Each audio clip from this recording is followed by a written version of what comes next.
नमस्कार दोस्तों, स्वागत है आपका यूपी एग्ज़ाम पाठशाला यूट्यूब चैनल पर। रेलवे में सरकारी नौकरी का सपना देखने वाले आप सभी युवाओं के लिए एक बहुत बड़ी खुशखबरी है। आरआरबी ने असिस्टेंट लोको पायलट यानी एएलपी के पदों पर बम्पर भर्तियां निकाली हैं। आज के इस वीडियो में हम जानेंगे कि कौन कौन इस फॉर्म को भर सकता है और इस परीक्षा का पैटर्न क्या होगा और आपको तैयारी कैसे करनी है। वीडियो को अंत तक जरूर देखिएगा मुख्य विवरण के लिए। तो इसमें पोस्ट का नाम जो है ये आरआरबी की इस साल की पहली वैकेंसी है, जो इससे पता चलती है कि ये पहली वैकेंसी है 2026 के लिए। आरआरबी के जो सभी जोन के लिए आई हुई है विभिन्न पोस्ट जो है नंबर ऑफ पोस्ट, ये पूरा उसका डिटेल्ड नोटिफिकेशन है। इसको शॉर्ट में जो इसकी जो संपूर्ण जो शॉर्ट में समरी है वो हम बताएंगे। जो महत्वपूर्ण चीज़ें जो आपके काम की चीज़ें हैं उसको केवल। तो सबसे पहले हम जानेंगे कि कौन सी पोस्ट के लिए ये आई है और किसके लिए आई है। ये जो पोस्ट है वो असिस्टेंट लोको पायलट पोस्ट के लिए वैकेंसी आई है। आरआरबी की असिस्टेंट लोको पायलट यानी एएलपी के लिए ये पोस्ट वैकेंसी आई है। तो इसके जो फॉर्म स्टार्ट हो रहे हैं, ओपनिंग डेट और टाइम है इसका 15 मई, यानी 15 मई से इसकी जो ओपनिंग डेट है वो शुरू हो रही है। 15 मई से फॉर्म भरे जाएंगे और क्लोजिंग डेट, लास्ट डेट जो इसकी भरने की है वो 14 जून की है। 14 जून रात 12 बजे तक की। तो आप इसको 15 मई से 14 जून के बीच कभी भी भर सकते हैं, पर इसके लिए लास्ट डेट का इंतजार ना करें, बीच में ही इसको किसी सही समय पर देख के भर लें। और जो कैंडिडेट लास्ट डेट इसकी फिल करने की 14 जून है और फीस पेमेंट की लास्ट डेट जो है वो 16 जून की है। यानी एप्लीकेशन सबमिशन की लास्ट डेट 14 जून है और एप्लीकेशन फी सबमिशन की लास्ट डेट 16 जून है। और जो भी करेक्शन अगर करना चाहते हैं इसमें, जिनसे कुछ फॉर्म भरने में गलतियां हो गई हैं, अगर वो करेक्शन करना चाहते हैं तो उनके लिए डेट है 10 दिन रिजर्व दिए गए हैं। वो 10 दिन में अपना 17 जून से 26 जून तक के बीच में आप इसको करेक्ट भी कर सकते हैं। इसमें आप एक चीज़ करेक्ट नहीं कर सकते, जो है वो आप इस फॉर्म को भरने के लिए जो क्रिएट अकाउंट बनाएंगे, जो अपना अकाउंट बनाएंगे, जो उस अकाउंट को बनाने के समय जो डिटेल आप भरेंगे, जो भी डिटेल वहाँ मांगी जाएंगी, उस डिटेल को आप भरेंगे, उसको आप चेंज नहीं कर सकते हैं। बाकी आप जो फॉर्म भर रहे होते हैं तब उसमें की डिटेल्स अगर कुछ गलत हो जाती है, उसको चेंज करना है तो वो आप उसमें चेंज कर सकते हैं, बशर्ते आपको उसमें फीस देनी पड़ेगी 250 रुपये की। तो जानते हैं एएलपी लोको पोस्ट जो है वो लेवल 2 की पोस्ट है। 7th पे सीपीसी के लिए लेवल 2 की ये पोस्ट है।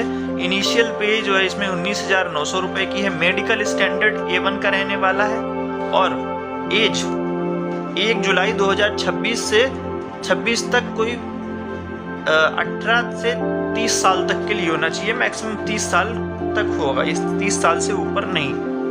प्लस इसमें अभी रिजर्वेशंस वगैरह नहीं जोड़े गए हैं, जो छूट मिलती है वो नहीं जोड़ी गई है। अनरिजर्व्ड के लिए जो आयु सीमा है वो 18 से 30 की है।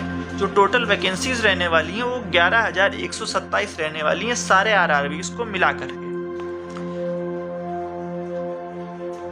Candidates can apply to only 1 RRB, यानी कैंडिडेट्स जो है केवल एक ही आरआरबीज में अप्लाई कर सकते हैं, यानी एक से ज़्यादा आरआरबीज में नहीं अप्लाई कर सकते कि कोई आरआरबी प्रयागराज से कर दे, कोई आरआरबी गोरखपुर से कर दे, ऐसा नहीं कर सकते। कोई एक ही आरआरबी से करेंगे और अगर कोई गलती 2 आरआरबी से कर रहा है तो उसका दोनों ही फॉर्म रिजेक्ट कर दिया जाएगा और उसको डीबार कर दिया जाएगा आरआरबी के रिक्रूटमेंट प्रोसेस से आगे के लिए भी।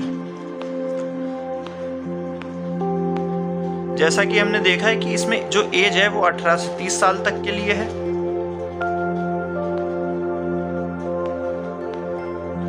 कैंडिडेट्स को अपना ईमेल आईडी और mobile number, valid email ID और मोबाइल नंबर रखना होगा जो एक्टिव है उनके पास, जो यूज़ कर रहे हो, जो ईमेल आईडी वो यूज़ करते हो और जो मोबाइल नंबर वो यूज़ करते हो, क्योंकि वो सारी डिटेल्स वहीं पर ही फॉरवर्ड कर दी जाती हैं। आपकी सारी डिटेल्स वहीं पे आती हैं।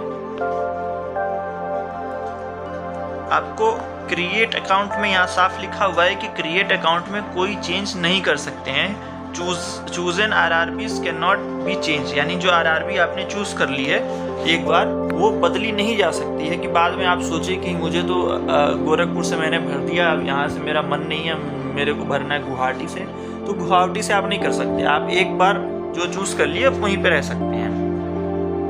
और एक चीज और यहाँ पे,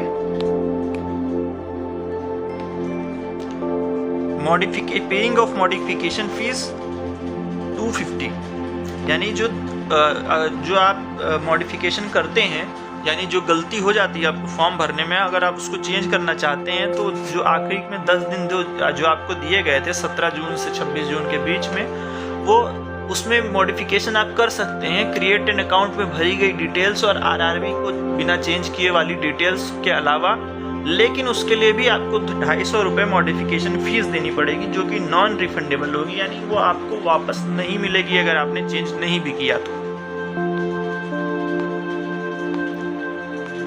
इसमें निगेटिव मार्किंग CBT 1 CBT 2 के लिए 1/3 होने वाली है, और CBAT यानी कंप्यूटर बेस्ड एप्टीट्यूड टेस्ट के लिए कोई निगेटिव मार्किंग नहीं रखी गई है।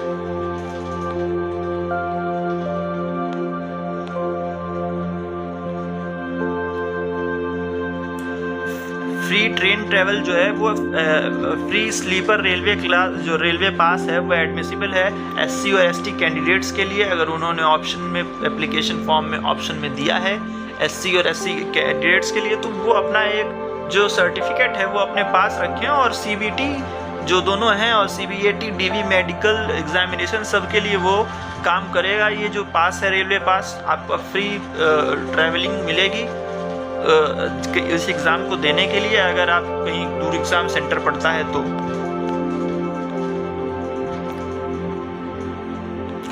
साफ यहाँ लिखा है कैंडिडेट को एडवाइस किया गया है अवॉइड लास्ट मिनट रश, यानी फॉर्म को भरने के लिए आखिरी दिन का इंतजार बिल्कुल भी ना करें, क्योंकि आखिरी दिन में वेबसाइट्स में रश बहुत होता है तो काम नहीं करती हो, तो कई लोग एग्ज़ाम भरने से वंचित रह जाते हैं, नहीं भर पाते हैं एग्ज़ाम फीस को। तो इस चीज़ के लिए आपको ध्यान रखना है कि आखिरी डेट का इंतज़ार ना करें। अगर कोई भी क्वेरी आपको होती है, टेक्निकल इशू होता है, तो उसके लिए सुबह 10 से 5 बजे के बीच रेलवे अपनी हेल्पलाइन यानी ईमेल हेल्पलाइन भी जारी किया हुआ है और फ़ोन हेल्पलाइन भी जारी किया हुआ है। इस ईमेल करके या फिर इस पर कॉल करके आप अपनी क्वेरी कर सकते हैं, क्वेरी पूछ सकते हैं, जानकारी ले सकते हैं कि आपको क्या समस्या आ रही है, वो निदान करके देंगे। इसमें फिजिकली जो मेडिकल स्टैंडर्ड होना है वो A1 का होना है, physically fit in all respects होना है, सभी में आपको फिजिकली फिट होना चाहिए। बिना चश्मे के आपको 6/6 दोनों ही आंखें होनी चाहिए। फॉगिंग टेस्ट भी होगा आपका, विद फॉगिंग टेस्ट होना चाहिए। 2 डायोप्टर से नीचे अधिक ऊपर एक्सेप्टेबल नहीं होगा। नियर विजन 0.6 होनी चाहिए दोनों में ही, बिना ग्लासेस के, और कलर ब्लाइंडनेस नहीं होनी चाहिए। बाकी कोई आंखों में प्रॉब्लम नहीं होनी चाहिए, रेलवे का मेडिकल स्टैंडर्ड ये कहता है। कोई भी कैंडिडेट जो 18 से 30 साल का है वो फॉर्म भर सकता है। SC और ST कैंडिडेट्स के लिए उम्र सीमा में छूट 5 साल की मिलेगी। OBC कैंडिडेट्स के लिए 3 साल की छूट मिलने वाली है, और एक्स सर्विसमैन्स के लिए अलग अलग क्राइटेरिया में 3, 6, 8 ऐसे ही साल्स में छूट मिलेगी, ईयर्स में छूट मिलेगी। और जो रेलवे ही के स्टाफ हैं वो अनरिजर्व्ड और EWS में तो वो 40 साल तक के लिए भर सकते हैं। वो OBC NCL में है वो 43 साल तक में भर सकते हैं। SC ST में है तो 45। बाकी कैंडिडेट्स भी इसी तरह हैं। मिनिमम एज जो है अनरिजर्व्ड तक के लिए देखेंगे तो मिनिमम एज अनरिजर्व्ड के लिए जो इससे नीचे कैंडिडेट इससे ऊपर के कैंडिडेट से पहले का डेट का नहीं होना चाहिए, जो कि 2 जुलाई 1996 के पहले का कैंडिडेट्स कोई नहीं होना चाहिए, जो है इसी के बाद के जन्म के होने चाहिए। OBC में ये 2 जुलाई 1993, SC ST में 2 जुलाई 1991 होना चाहिए। और देखा जाए और लोअर लिमिट जो है जो कि सब दी हुई है वो 2008 तक की, यानी जो मिनिमम जो है 2008 के बाद का नहीं होना चाहिए और 1991, 93 और 96 में नहीं होना चाहिए, से पहले का नहीं होना चाहिए। एजुकेशनल क्वालिफिकेशन जो इसमें दी हुई है, यानी कि जो 10th और जो ITI जो इसमें लगना है मिनिमम क्वालिफिकेशन है, और इसके ऊपर की डिप्लोमा या बीटेक तो कुछ भी चल जाएगा। जिनके पास टेक्निकल एजुकेशन, टेक्निकल क्वालिफिकेशन नहीं है इन पोस्ट के लिए, वो कृपा करके इसको ना भरें। जो एग्जाम फीस रहने वाली है वो 500 रुपये रहने वाली है अनरिजर्व कैंडिडेट्स के लिए, और ओबीसी कैंडिडेट्स के लिए 500 रुपये रहने वाली है, जो कि आपको CBT 1 में अपीयर होने के बाद 400 रुपये रिफंड हो जाएगी, वापस मिल जानी है। और 400 रुपये उन्हीं को रिफंड होगा जो CBT 1 में अपीयर होंगे, यानी उस स्टेज में उस एग्ज़ाम को देंगे। जो उस एग्ज़ाम को नहीं देंगे उनको ये पैसे रिफंड नहीं होंगे, इतना ध्यान रखिएगा। तो आप इस फॉर्म को भरते समय इस बात का ध्यान रखिएगा। ये 500 रुपये का फॉर्म जरूर है, लेकिन अगर आप CBT 1 बैठते हैं तो 400 रुपये आपको वापस हो जाएंगे।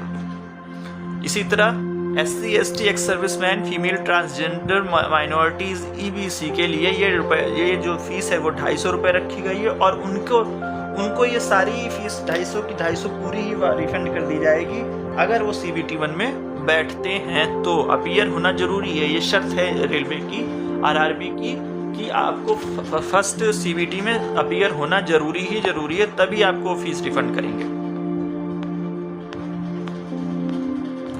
ऑनलाइन फीस पेमेंट हो सकती है, UPI के थ्रू भी हो सकती है, debit card, credit card, net banking सभी चलेगा।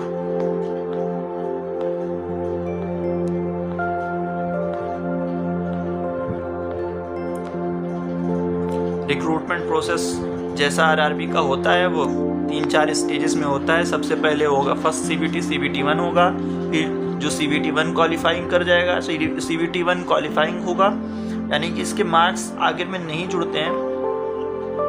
इसमें आपको क्वालिफाई, इसकी मेरिट को नॉर्मलाइज्ड मार्क्स जो होते हैं इसमें क्वालिफाई करके CBT 2 में जाने को मिलते हैं। CBT 2 फिर CBT 2 होता है, CBT 2 में क्वालिफाई करने के बाद CBAT होता है, फिर उसके बाद डॉक्यूमेंट फिर वेरिफिकेशन होगा, उसके बाद मेडिकल एग्जामिनेशन होगा, उसके बाद कहीं जाके आपको ये ज्वाइनिंग मिलेगी। फर्स्ट CBT के बारे में जानते हैं। पहला CBT में जो है वो निगेटिव मार्किंग 1/3 की रहने वाली है, इस बात का ध्यान रखिए। CBT 1 में 1/3 की निगेटिव मार्किंग रहने वाली है। और CBT 1 स्क्रीनिंग टेस्ट है, इसीलिए इसमें कोई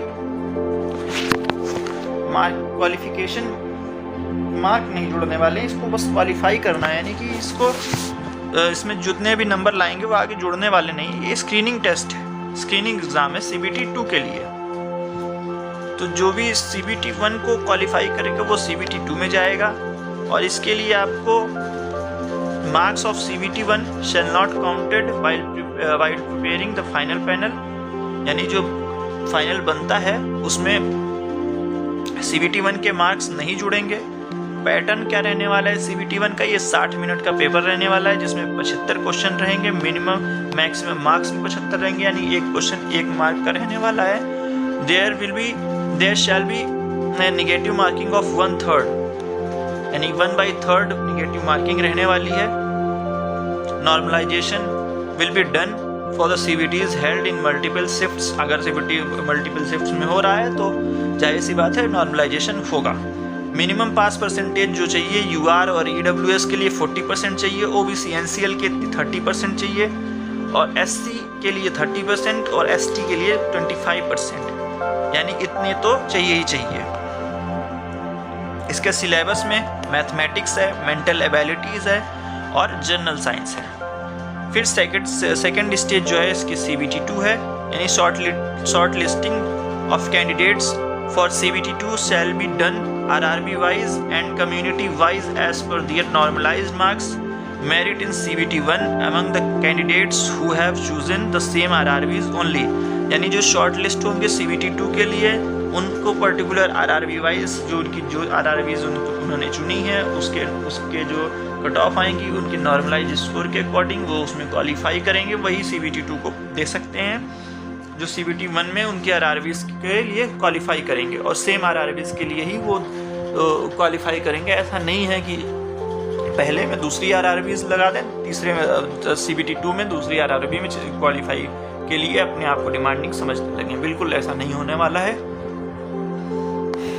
total number of candidates to be shortlisted of CBT2 shall be limited to 15 times the number of vacancies notified against each RRBs। यानी हर RRB में जितनी भी पोस्ट होंगी उसके 15 गुना छात्र ही CBT2 के लिए लिए जाएंगे। CBT2 का परीक्षा पैटर्न क्या रहने वाला है? ये 2 पार्ट में होने वाली पेपर है। पार्ट ए 90 मिनट का होने वाला है जिसमें 100 क्वेश्चन रहेंगे। पार्ट बी 60 मिनट का रहने वाला है जिसमें 75 क्वेश्चन रहेंगे और इसमें भी निगेटिव मार्किंग 1/3 की रहने वाली है। Part A minimum pass percentage of eligibility unreserved और EWS के लिए 40%, OBC NCL के लिए 30%, SC के लिए 30%, ST के लिए 25% रहने वाला है। और इसका part only the marks scored in part A shall be counted for the short listed, यानी कि जो पार्ट ए के ही मार्क्स काउंट किए जाएंगे यहाँ पे, पार्ट 2 के मार्क्स काउंट नहीं किए जाएंगे। पार्ट 2 जो है वो क्वालिफाइंग है। पार्ट ए का syllabus mathematics, general intelligence, reasoning है, बेसिक साइंस, इंजीनियरिंग है। Syllabus of part 2 is a only qualifying test in nature. Part 2 यानी केवल क्वालिफाइंग होना है, यानी 30% marks 35% of all candidate respective of category and community, यानी ये क्वालिफाइंग नेचर है, इसको बस क्वालिफाई करना है। इसके मार्क्स नहीं जुड़ने वाले आगे जाके फाइनल जो पैनल बनता है उसमें। पार्ट 2 आपका जो रिलेटिव ट्रेड है उससे क्वेश्चन पूछे जाएंगे। उसमें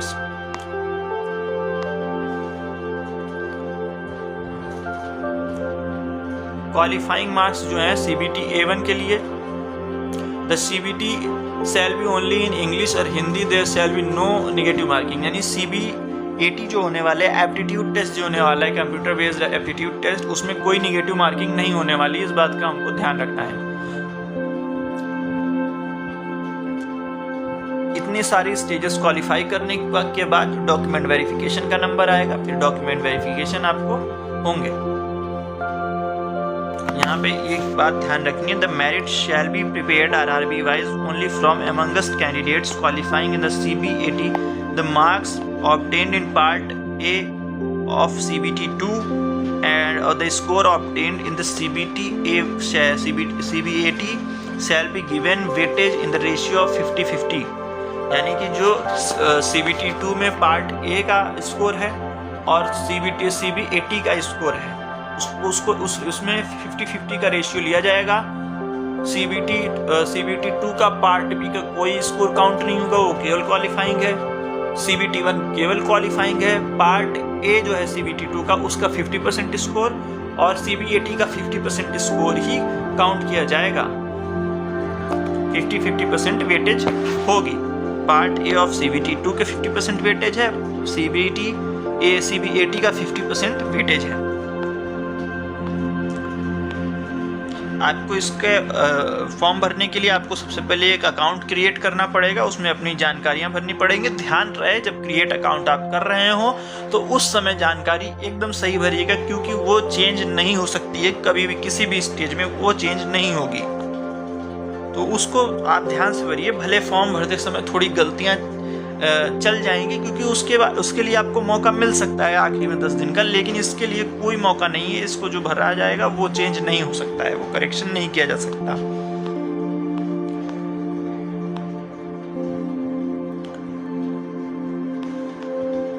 इस तरह इस फॉर्म की सारी डिटेल हम लोग ने देख ली है। जो बची हुई डिटेल्स हैं वो कैसे फॉर्म को फिल करें, फॉर्म को फिल करने में क्या क्या चीज़ों को ध्यान रखना है, इसको लेकर के ये अलग से वीडियो बनाई जाएगी। How to fill a form in RRB ALP। तब तक के लिए हमको एक चीज़ और रह गई है, उसको देखना है। पोस्ट डिटेल्स देखनी है।